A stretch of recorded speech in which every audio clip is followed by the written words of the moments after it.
Mais moi, je n'ai pas réussi à accrocher, vraiment. Vous allez voir, voilà, des femmes avec différentes caractéristiques. On peut ne pas aimer, mais ça ne veut pas dire que le style, et ça ne veut pas dire que l'auteur n'est pas un bon auteur, en fait.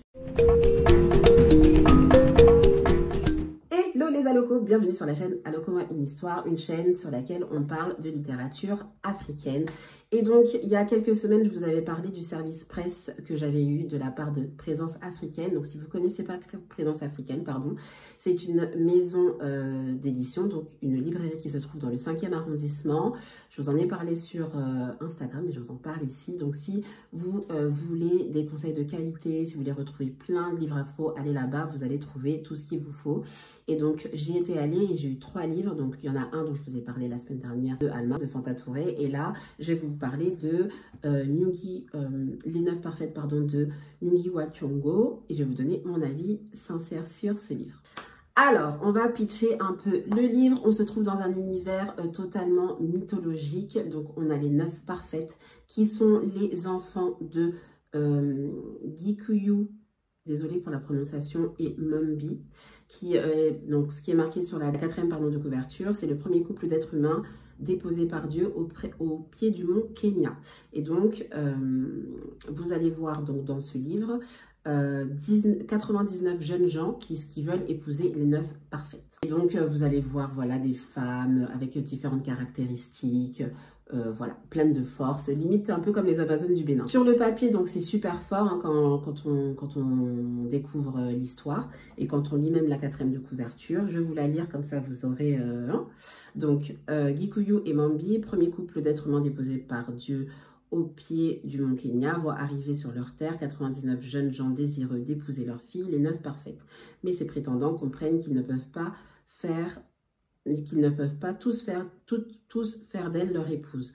Aussi entreprennent-ils de s'affronter. Mais Gikuyu et Mambi refusent la violence et demandent à leur fille de choisir par elle-même celui qu'elles épouseront. Donc les 9 parfaites feront leur choix à la suite de missions, de défis et d'une ascension pénible de la montagne où elles accompagneront ces hommes venus d'ailleurs. Voilà. Mais moi, je n'ai pas réussi à accrocher, vraiment. Je n'ai pas réussi à accrocher à l'histoire. Et je vais vous dire pourquoi. Alors, ce qui m'a déstabilisée, en fait, je pense que c'est le fait que j'ai du mal à me projeter. Il y avait beaucoup trop de symboles pour moi. C'était très abstrait pour moi. Donc, c'est pour ça que quand je lisais, j'avais pas l'impression de pouvoir aller au-delà de ça. Après, il y a eu beaucoup de noms à retenir. Il y a un passage, en fait, je vais vous le montrer. C'est celui-ci.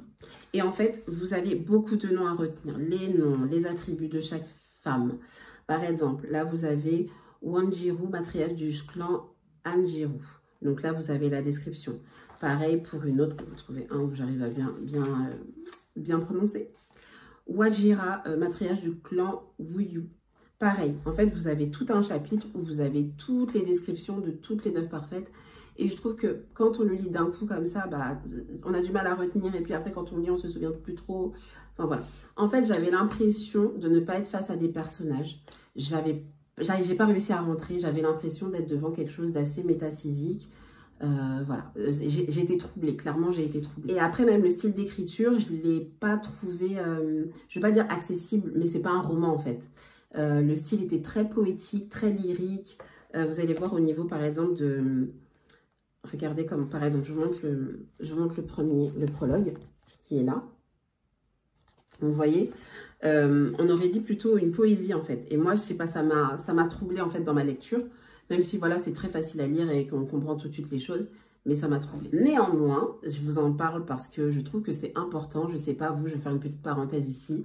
Moi, j'ai vraiment l'impression que sur le Booktube, sur le Bookstagram, on est tout le temps face à des gens qui kiffent ce qu'ils lisent. Enfin, vraiment, oui, non, moi j'aime trop. Mais en fait, tu peux pas aimer tout, je pense. Et des fois, j'ai l'impression même que les retours qui sont faits ne sont pas vrais. Désolée de le dire, mais enfin, j'ai cette impression-là. Après, c'est moi, c'est le ressenti que j'ai. Mais je trouve que c'est important aussi de pouvoir faire des retours sur des choses qu'on n'a pas forcément aimées. Parce que voilà, on a le droit de ne pas aimer une lecture. On a le droit de ne pas aimer un roman. On a le droit de ne pas aimer, mais il faut pouvoir le dire. Tout ce que je pense qu'il faut faire, c'est que la critique, il faut qu'elle soit constructive. Il ne faut pas dire, ouais, j'aime pas, parce que voilà, tu peux ne pas aimer, mais ça ne veut pas dire que le style, et ça ne veut pas dire que l'auteur n'est pas un bon auteur, en fait. C'est pas du tout ça. Moi, c'est plutôt l'histoire en elle-même qui m'a je ne vais pas dire dérangée, mais qui m'a un peu déroutée, on va dire ça comme ça. Donc, ce que j'ai quand même apprécié, c'est que je me suis dit, bah, pour ceux qui aiment en fait ce genre de lecture, c'est bien, parce que ça vous permet de pouvoir apprécier d'autres choses, de pouvoir aussi vous projeter si vous arrivez à le faire, parce que tout le temps, on a tout le temps eu des choses où c'était, par exemple, je sais pas moi, en Europe, ou aux États-Unis, ou en Chine, ou peu importe. Mais sur le continent africain, ça fait du bien aussi de voir ce genre de choses-là, parce que ça existe en fait. On a plein d'histoires sur le continent africain qui mériteraient de faire l'objet de soit de récits comme celui-ci, soit de se servir de ces récits-là pour pouvoir en créer de nouveaux. Ce que j'ai aimé aussi, c'est la richesse culturelle. Donc après, peut-être ce qui a fait que je n'ai pas réussi à me projeter, c'est que malheureusement, l'Afrique est un peu scindée en deux. Vous avez le côté francophone et le côté anglophone. Et vu que moi je suis francophone, il y a peut-être des choses au niveau anglophone que j'arrive pas à percevoir. Malgré tout, il y avait une grande richesse culturelle au sein du livre. Donc notamment, comme je vous ai dit tout à l'heure, quand il y avait la description des femmes, quand aussi il y a la description des lieux. Moi, il y a un passage aussi où je me suis dit, bah, c'est bien, ça nous permet de réviser les rivières qui se trouvent en Afrique. Parce que je ne suis même pas sûre que où on est capable de toutes les réciter ou de dire, tiens, ça c'est ici, ça c'est là.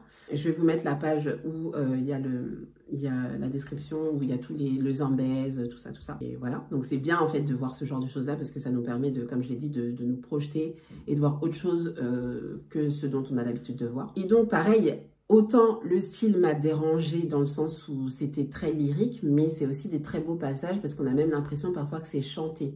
Donc voilà, aussi pour ça, c'est bien d'avoir ce genre de choses qui sortent de l'ordinaire. Si vous aimez les textes qui sont un peu contemplatifs, vous aimez les choses poétiques, les choses symboliques, si vous êtes fan de mythologie, mais vraiment la mythologie au sens large du terme, hein, pas la mythologie grecque ou la mythologie latine, mais si vous aimez toutes ces histoires un peu ancestrales qui font de l'Afrique ce qu'elle est. Si vous voulez aussi voir des figures féminines, parce qu'en fait, vraiment, on se rend compte dans le livre que c'est du féminisme pur et dur. Donc, si vous aimez ce genre de choses-là, je pense que ça peut vous aller aussi. Et si bien sûr vous voulez sortir des romans classiques, des histoires d'amour, des trucs comme ça, si vous voulez voir autre chose, si vous voulez sortir de votre zone de confort au niveau de la lecture, je vous conseille aussi de le lire. Donc voilà, en gros, je ne me suis pas sentie, on va dire, à mon aise quand j'ai lu le livre, mais néanmoins, ça permet de aussi être un moyen de pouvoir rendre hommage à cet auteur qui nous a quittés le 28 mai dernier.